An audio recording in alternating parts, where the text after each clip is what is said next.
Good afternoon. This is Dr. Saul Goldstein. The opinions expressed by these two, fellows, colored folks, may or may not be the opinions of their employers or mine. Holla at me.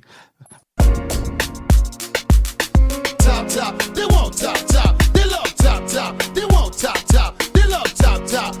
If I speak, I am in big trouble. In big trouble. And I don't want to be in big trouble. U.S. men's national team has been bounced out of the World Cup. But there is some good news, possibly. Huh? They gone. Yeah, they gone. So, Sergino Dest, right back for the U.S. men's national team, on loan at AC Milan. Looks like AC Milan wants to finish the deal and sign him on permanently after what they saw at the World Cup. Now, before we get into that, I want to say, who is probably not looking the same after the World Cup on the U.S. men's national team? Who? Anthony Robinson. Oh. I'm just saying. But how do you feel about this, man? You think that's a good signing for AC Milan? Is Italy the place to be for Serginho, or let alone any U.S. men's national teamers? Because I think y'all know this by now. I don't really like the Italian league. So, especially for black players. So, I mean, he's already there. He's probably having some fun. Weston is there. But personally, I'm just like, get up out of there, y'all. Go somewhere else. Get out. Yeah, get out.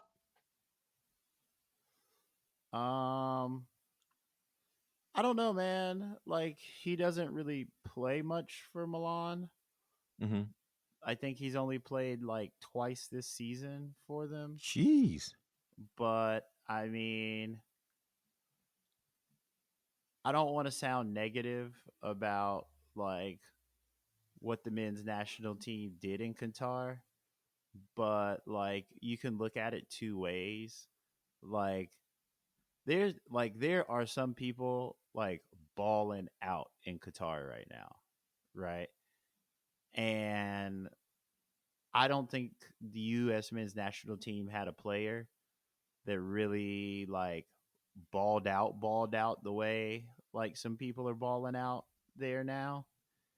And I think this might be a bit of fool's goal because they got out of the group stages, Mm. So I mean, 20 million is just like the regular like price they had on the loan to buy from Barcelona anyway. Mm-hmm. So, like I guess like, if they just want to sign him permanently and kind of invest in him because he's still really young. I think he's like 22, 23. So like that's not a bad. Yeah, he's 22. So that's not like a bad like purchase price for like a 22-year-old international. Mm-hmm. But like also I do think it's a bit of fool's goal when you talk about like his potential. Like maybe in a better system than what like, Greg Berhalter rolled out there, this World Cup. Like, Yeah. he'll flourish a little bit.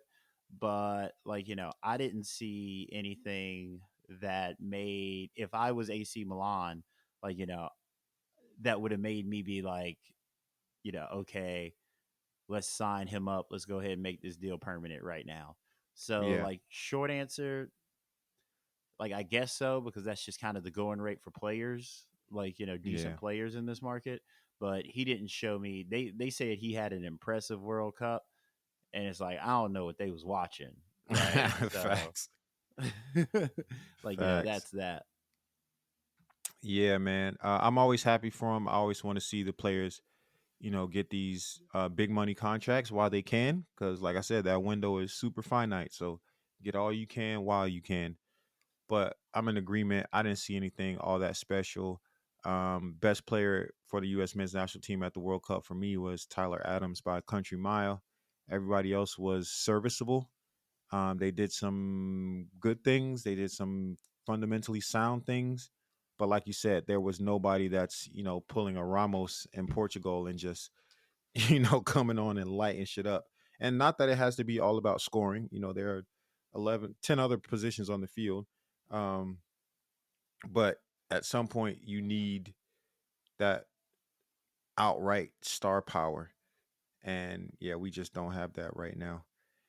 But I'm still overall very happy with their performance at the World Cup. I think we were just a manager short of getting to the round of getting to the semis, because we didn't get blown out in that game. Like, it ended up 3-1, but it wasn't like a complete blitz 3-1.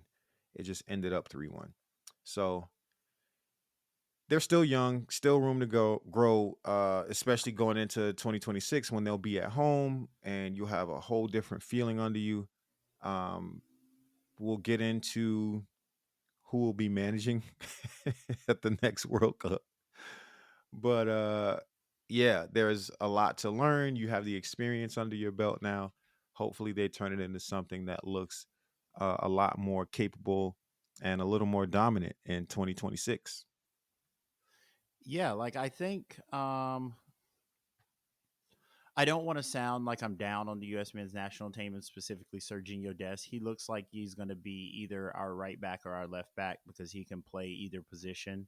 Like, for the next decade, the right, like Hmm. he looks like, unless somebody else really emerges over the next, like, cycle or something, he's going to be our starter at right back or left back in 2026. Tavon Gray. Yeah. Yeah. He has the potential to. I'm not sure like if he's gonna get the name cachet, but like, Yeah. for now, that's Sergio Des is like, he's a full on he's gonna be our right back or our left back, like, Hmm. upon current trajectory for the next like, decade or so, easily for the next World Cup. Yeah. And like what I just worry about and what really makes me say this is kind of fool's gold to me, just in terms of like all the upside that people are putting on the team, in general, is that like it's a lot easier to play defense in soccer than it is to play offense, Mm. right? Like Yeah. you can set up and like keep people from scoring, but I think like what the US scored 3 goals in 4 games, like at some point when you have to come out and play, you have to come out and play. And Hmm. the Dutch knew that. Like, I don't think this is a full on review of like what we think went wrong in the World Cup, but like, the game we lost, the Dutch knew that, like, if we had to come out and take control of the game, we couldn't. And like, that starts at like, the back and in the midfield, Yeah. and just like nobody in those positions for like all the promise they showed, like proved that like they were able to like basically control a game in the way that we think like all of our top level midfielders and like fullbacks and like things like that control games, right? Yeah. So that's really my only question about Serginho Dest and a lot of the guys on this team, is like when you go back to your club, are you only going to be in a club that plays like counterattacking football that has to sit tight? Like that's why I think a lot of Americans are doing really well in Leeds under Jesse Marsh, which was another team that like, Serginho Dest was rumored to go to. Or like, when you get into these like top teams, like, they're going to want you to be able to play the ball, right? Right. So like that's my question for Serginho Dest and like, a lot of the men's national team right now is just like, are they going to be able to take that next step? Was it really a manager holding them back? Or Yes. are these, yeah, well, I mean, a lot of these questions could, the answer to them could be true. Like they're not exclusive Yeah. yes or no questions, right? So like, yeah, like, are they going to be able to progress to that level? Was the manager holding them back? And like, will they be able to like, transition into clubs where you are like, playing dominant controlling football and not just like counterattacking stuff? Thank you for checking out Chop Soccer Pod Short Corners. For more, check us out on Twitter @Chop Soccer Pod and Instagram @Chop Soccer Pod. You know the vibes.